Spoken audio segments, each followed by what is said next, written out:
What's going on, everybody? This is Nick Lawson here with Squad Sports, and this is big episode number 144. We're back at it of your sports sponsorship tip of the week.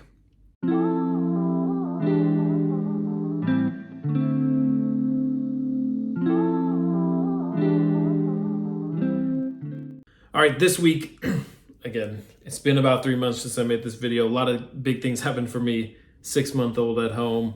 Clients really blew up for us at Squad, which is amazing. And really, I did a little bit of backtracking and tried to really understand, hey, what have we been doing with the sponsorship tip of the week? What advice and value has it brought? I hope you all are still seeing value at 144 episodes in on this. We've covered a wide range of items. Looking back, we've gone over things a few times, multiple times. I think, really, if you look back at it, it's not a huge problem because they bring up some things that really need to be focused on in the industry. But overall, my goal is just to take, hey, what am I seeing in the industry? What am I noticing? And then what are some tips? What are some things I can dive into that are going to help you all be able to cater to and help your sponsors reach their full potential, right? Really help your sponsors make sure they're maximizing the value that you're able to bring you're able to bring to that brand from your team. So the tip of the week this week, and again, I always talk about it. We go clouds, we go dirt, took that from Gary Vee, but sometimes we're like, hey, we're really high up here just on some ideas. Sometimes we're like, look, implement this. So the tip of the week this week, I've talked about it in the past, but it was more of a high level. It wasn't an actual, hey, let's actually do this campaign type of thing. It's around weather, right?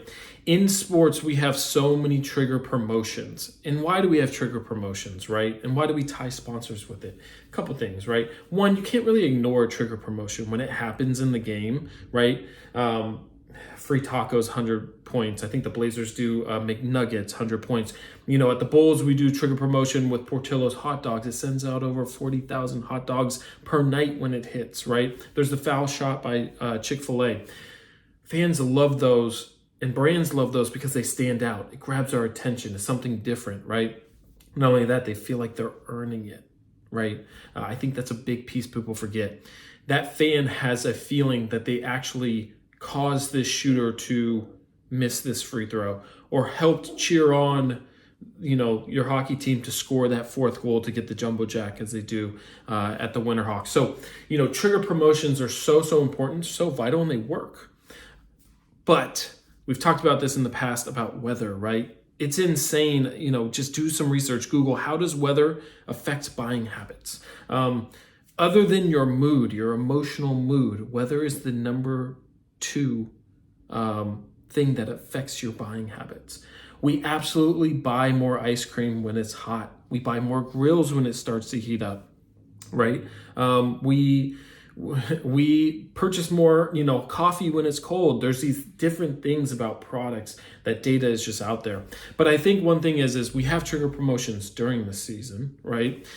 But a lot of times we sometimes forget about those that audience that we have during the off season as well. I think that's just as vital, just as important in the off season to say, how do we activate this fan base when maybe they're not fully paying attention to us on the sports side where we don't have games? How do we grab that back? How do we grab that attention back? How do we pull it back in on us? And how can I attach a brand partner to that? So tip of the week this week is this.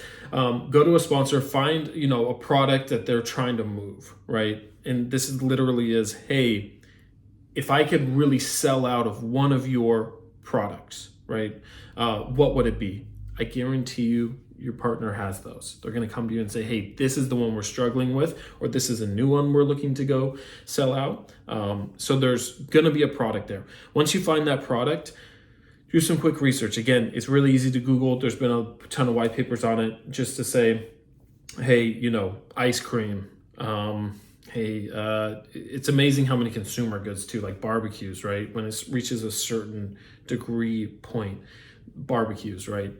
Sell out. They increase the amount of sales when it hits a certain degree because people will psychologically say, hey, summer must be coming. I need to buy a new barbecue. But find that product and then build some sort of trigger promotion around the weather.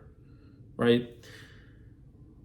Whether it's, hey, it reached below freezing, we're going to get you a free coffee, right? Or, hey, it's scorching, it's hit 90 degrees. You know what that means? That means you can get a buy one, get one free ice cream at this ice cream sponsor. Just take a screenshot of this tweet, of you retweeting this tweet, and then walk in and show it, and you'll get a buy one, get one free ice cream. Again, it's that trigger promotion where the fan is following along on Facebook. Instead of just saying, hey, here's a coupon for this item, it's that trigger. Hey, why do I want to pay attention to this? Yes, it is hot. And you're building into that psychological piece that says, hey, look, when it's hot, I want to buy more ice cream. When it's getting to, I think it's like 68 degrees, that's when barbecue sales massively increase, right?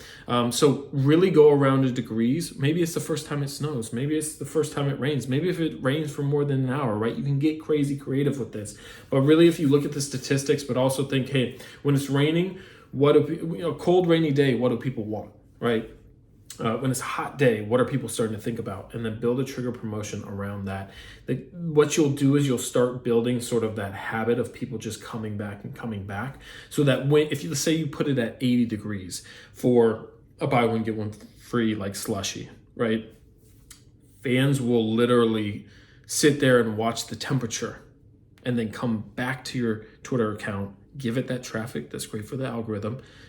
Fans retweeting it, they screenshot it, and they take it into the restaurant and they show it. Obviously, you can get more than that, right? You can do it sort of like how we do at Portillo's with the Bulls, where, when the second free throw is missed in the fourth quarter, everybody who signed up automatically gets that email coupon with a coupon code. You can absolutely set it up like that on social, to where it's, hey, click here to register. When it reaches 80 degrees, you're automatically going to get that buy one, get one free, right? So you can absolutely do that, capture some email, digitize it a little bit more, add some more ROI value behind it as well.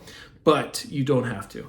Again, you can do a screenshot thing, come in. Obviously, tag your sponsor when it happens so the retweets increase on that. Tell your sponsor to take those retweets and say, looking forward for you to come in. Because again, that engagement piece is really going to increase their awareness as well as brand presence. But building a trigger promotion around the idea of weather builds psychologically into something, but also captures attention is a little bit different. It's also building inventory for the off season. I think we need to think about more ways. How do we take that audience that we spent decades, sometimes centuries as a sports team to build, right? That fandom, and how do we put them into a position to authentically and what's the word? Whimsically is not the right word, but like in a fun manner, right? Purchase. If we just say, hey fans, here's a buy one, get one free slushy, we're just giving it out at all times, you're not going to see as high redemption rates. If you say, hey fans, if it hits 80 degrees today, everybody's getting a free slushy again. Either digitize it with something like Squad or just do it on social with a screenshot. They're going to see it, interact with it, and then come back to it. And next thing you know, you have a foundational sort of activation you can do all off season, but more importantly, you're building inventory in the off season for that sponsor that wants to reach your fans throughout the season. So with that being said, again, tip of the week this week, as we return from a little bit of a hiatus, look at a trigger promotion based on weather for your off season. Get creative with it, have fun with it. It'll build new inventory. It'll be different, and it'll work. I mean, again, the reports on this stuff is nuts. Science on it is nuts. It'll work. People will come in and utilize that. When it's hot, they want slushy. When it's cold, they want coffee or hot chocolate, whatever it may be. So really, really dive into those, and you'll be successful. That's your tip of the week this week. We'll be back at it next week, I promise you. But until then, keep pushing those limits within sports sponsorship.